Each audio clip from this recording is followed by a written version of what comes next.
अस्सलाम वालेकुम। दुनिया एक बार फिर कुदरती आफात के दहाने पर है। यूरोप, खास तौर पर स्पेन, यूनान, इटली और मेडिटेरियन ममालिक शदीद हीट वेव और ख़तरनाक जंगलाती आग की लपेट में है। सवाल ये पैदा होता है कि ये सब मौसमियाती तब्दीली का नतीजा है या अल्लाह ताला की तरफ से एक और वार्निंग है।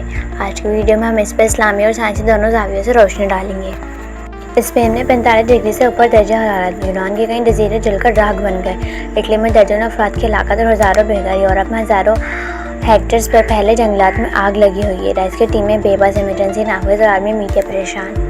साइंसदान क्या कहते हैं? अक़वाम मुत्तहिदा की रिपोर्ट के मुताबिक दर्जा हरारत में इजाफा, खुश्क साली, तेज़ हवाएँ, ये सब क्लाइमेट चेंज यानी मौसमी तब्दीलियों के असर है। मगर सवाल ये है, ये मौसमी तब्दीलियाँ क्यों हो रही हैं? इंसानी लालच, सनती आलूदगी, दरख्तों की कटाई और कुदरती वसाइल का गलत इस्तेमाल, क्या हम खुद अपनी तबाही का सबब बन रहे हैं? कुरान में अल्लाह ताला इरशाद फरमाता है, खुश्की और तरी में फसाद ज़ाहिर हो गया लोगों के अपने अमाल की वजह से। इस आयत से वाज़ेह होता है कि जो आफात आती हैं वो हमारे अपने गुनाहों और जुल्म की सज़ा हो सकती है।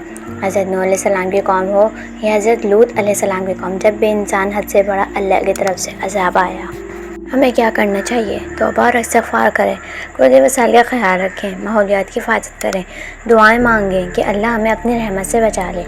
नबी करीम सल्लल्लाहु अलैहि वसल्लम ने फरमाया, ज़मीन भी तुम्हारा हक़ है और ज़मीन का तुम पर हक़ है।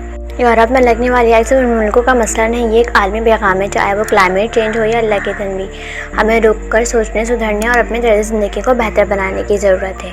अगर आपको ये वीडियो पसंद आए तो ज़रूर शेयर करें, कमेंट में लिखें, या अल्लाह हमें अपने नज़दीक से बचा और ज़मीन को सलामती अता फरमा। आमीन।